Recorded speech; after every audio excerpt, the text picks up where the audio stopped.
If you feel like you're overpaying for insurance and you're always asking yourself, why do I even pay for insurance? I don't even go to the doctor. This might be a perfect investment option for you.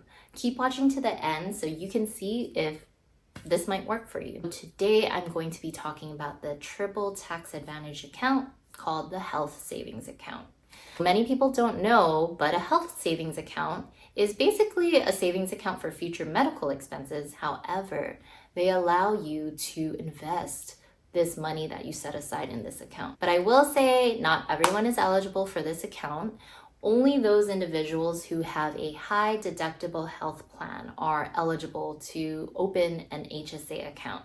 I was just reading Reddit the other day and someone posted that in 10 years, their HSA account had grown to 100,000 and they weren't even actively managing it. They just set that aside every paycheck. That's amazing. So this can be a really great way to build wealth without even really trying. Let's get into it. Open enrollment typically starts November 1st through January 15th. It's the time to change your insurance policies for the upcoming year. And why this is relevant, this could be an opportunity for you to look into what it would entail for you to have a high deductible health plan.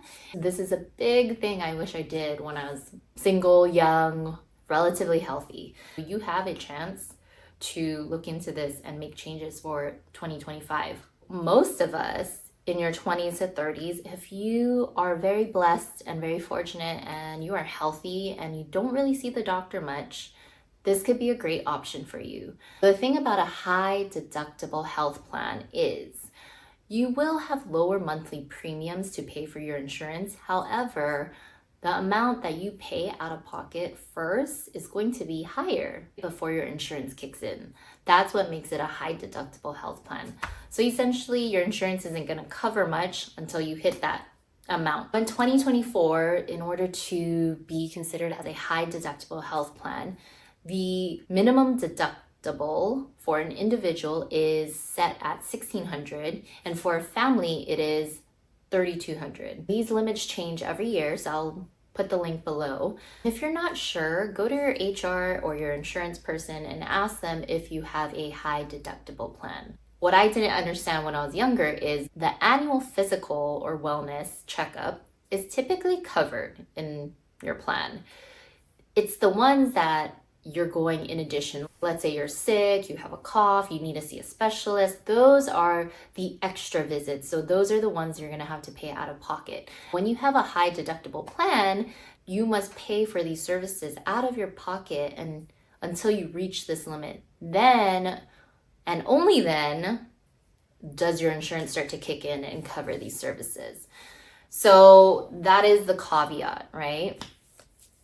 A high deductible health plan is not for everyone. However, this is why I suggest it for young, single, child-free individuals. Because typically, in my 20s, I don't even think I went to the doctor.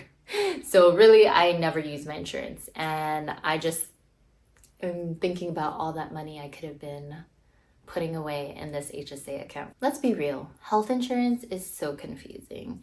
If you agree, hit that like button. You've probably heard it's the secret weapon to investing. So why do we like HSA accounts? An HSA account is a health savings account. And what it is they created this account where you can essentially put money into it for qualified medical expenses. You can contribute pre-tax money, so that goes into the account. Then on top of that, it grows tax-free. So you are growing your pre-tax money tax-free. On top of that, when you want to withdraw it later, it's tax-free, penalty-free if you use it for qualified medical expenses. That's why it's triple tax advantage. Keep watching to see if this is right for you. You would have to enroll in a high deductible plan first. Once you get that part done, January 1st, your new plan kicks in. So once your new plan kicks in, it depends on your employer, but this would be one of your contributions through your employer directly to an HSA account. Contact your HR or payroll and have them add this contribution to your paycheck. For me, it's a little bit different since I'm self-employed.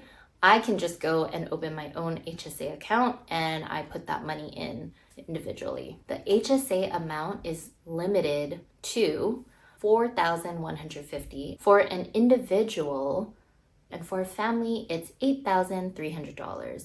And then in 2025, it's gonna go up to $4,300 for individuals and $8,550 for families. This amount is obviously ever changing, so make sure you look at the latest guidelines, and I'll put a link below for your reference. This is $4,000 that you can essentially put away in a tax-free investment account. When I opened up my Fidelity account, it's 0 fees, 0 minimums, no fees for transactions, and it acts like a typical brokerage account. You go online, you open an HSA account, and typically what they suggest is keep a certain amount of cash in the account in your core position. However, if you do decide to just put the full amount and invest it, then at the time, let's say an unexpected medical expense does come up, if all your money is tied up in investments, then you would have to sell your position and wait for that to settle and then use that money to pay your bill. So it really just acts as almost like another bank account, because you can request a debit card from Fidelity so that if you do have a medical expense that you want to pay for, you can just use your debit account and it will go straight from that account. Or what people typically do is just pay for it out of pocket, save your receipt, and what they do is they are hanging on to those receipts so that they can claim it at a later time in life. Some of the things that you can use your HSA for are doctor's visits, prescription drugs, dental and vision. After the age of 65, you can use it for health insurance premiums. Depending on your HSA account, and this depends on the program that your employer has, but you can typically invest your funds in anything. But sometimes the stocks or the funds might be limited by the plan that your employer has chosen. However, I did hear that a way around this is if your HSA provided through your employer is not that great, you are allowed a one-time rollover into another HSA account. People have opened a Fidelity account on their own and then rolled that amount over. But obviously do your research and double check. Sometimes your employer may offer a high deductible health insurance plan, but they don't have an HSA account. And in those times, you are allowed to open an HSA account on your own individually and contribute to that. If you're looking for an HSA account, I am using Fidelity. I like their user app, the interface, and it's just simple and they're very responsive. If I have a question and I call, yeah, it's very simple. I just opened up my app, opened up an HSA account, and then made my contribution, and then I invested it. I have not ordered the debit card yet, but there is a place that you can click that just says order debit card here. What happens to your HSA if you leave your job? The HSA account is yours to keep. Even if you leave that job, you can still use that account to pay for qualified medical expenses. And it's not like a FSA account where there's a use it or lose it type of aspect. This is yours forever. The downsides of having the high deductible plan is obviously that you will have to spend more out of pocket until your insurance kicks in. This is why I suggest this for younger, healthy individuals, because I have kids and I'm getting over a cold from my kids, but if anyone knows, when you have kids, there's always something and you might have to take them into the doctor. So it's not a real great option for families. That's why typically this is great for earlier on in life when you don't really have all these unexpected things that might occur with your health. I didn't do this in my 20s, which I regret.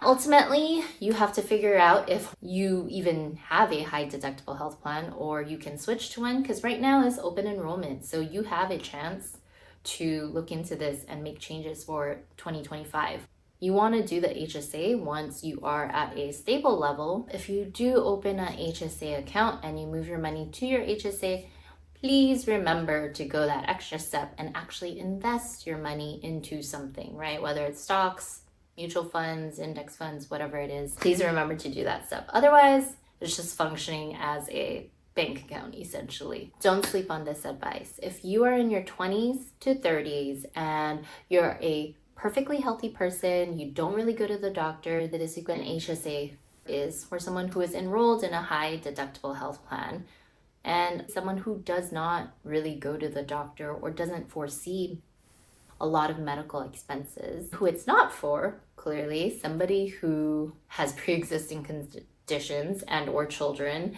and you need medical insurance to cover all your costs, then yeah, this is not for you. But if you want to know what money mistakes to avoid, watch this next video so you don't make the same mistakes I did.